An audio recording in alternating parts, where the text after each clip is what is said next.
Welcome back. This is Ivan with the question of the month for the month of March.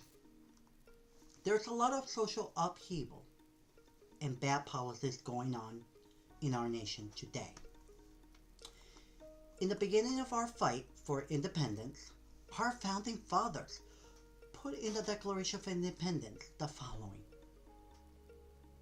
We hold these truths to be self evident that all men are created equal, that they are endowed by their Creator with certain unalienable rights, that among these are life, liberty, and the pursuit of happiness. My fellow Americans, I need to sound the alarm that our health care and our livelihood is at jeopardy under this administration. To have life and liberty, we need to be healthy and to have the tools to stay healthy. Since taking office, Donald Trump has done everything to satisfy the ultra right supporters and put the people living with HIV's lives in jeopardy. How? Since day one, he signed executive orders that issuance of debilitating and unlawful funding freezes in services of targeting programs that serve the transgender and gender nonconforming individuals. Since 2019, the risk of acquiring HIV in the transgender or gender diverse community is 13% higher than among the rest of the adult population. Also, by signing an executive order that makes our country only recognize two official genders, it has made it harder to get funding and educate this vulnerable population. Most people who are transgender already don't like going to the healthcare provider due to the stigma and or past treatment in the healthcare system. This will only decrease them from getting tested or being on care and being on medication to stop the spread of HIV. Another way is Donald Trump has elected and the Senate approved a man who is the most unqualified person to be the Secretary of Health and Human Services. Robert F. Kennedy Jr. is a man who has promoted many false and unproven claims that center on public health in the pharmaceutical industry. Most notably, the scientifically discredited belief that childhood vaccines cause autism. He also has rejected established science showing HIV causes AIDS. And I quote, "There are much better candidates than HIV for what causes AIDS," he told a New York Reporter magazine in June 2023.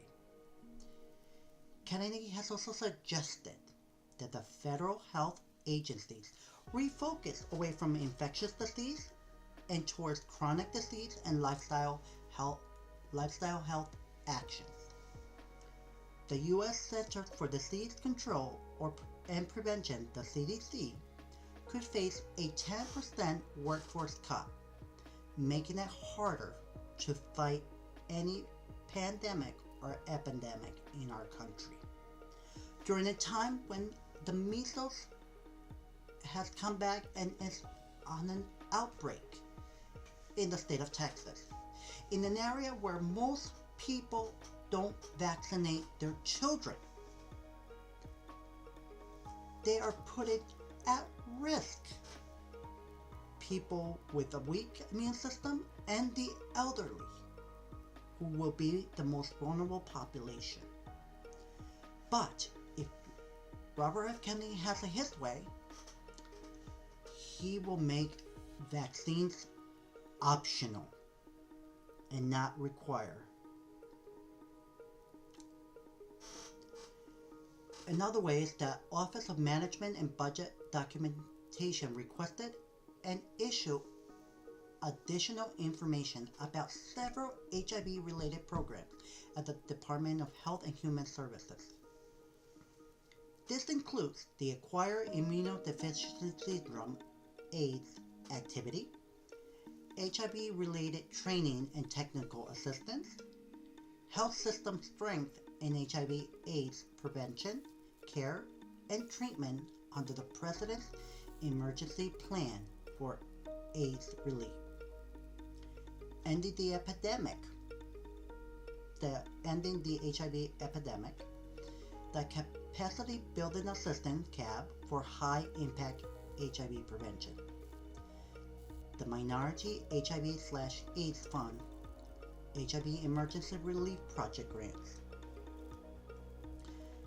HIV Care Formula grants, the Ryan White's AIDS dental reimbursement, the HIV Prevention Activities Health Department based, HIV demonstration research public and professional education projects, the Housing Opportunities for Persons with AIDS program, the Human Immunodeficiency Virus, Acquired Immunodeficiency Virus Syndrome, AIDS Surveillance Program.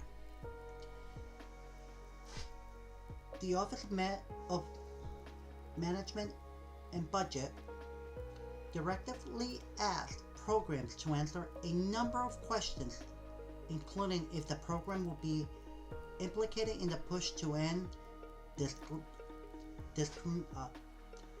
discriminatory programs, including diversity, equity, and inclusion programs, and if the programs promote gender ideology or support in any way abortion or other related activities.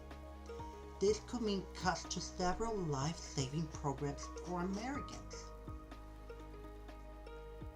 What I call to all Americans who depend or have families who benefit from these life-saving programs to rise up by becoming vocal, writing, calling, and going to town halls that their members of Congress put to let them know that they can't cut these programs and they must do their jobs. And if they don't listen, then we need to vote them out. How? By getting people to register to vote and vote in every election, local, state, and national. Also, if no one steps up to run for Congress against these people, then run for Congress, run for political office, because we need everyday people in position of power to help the common man.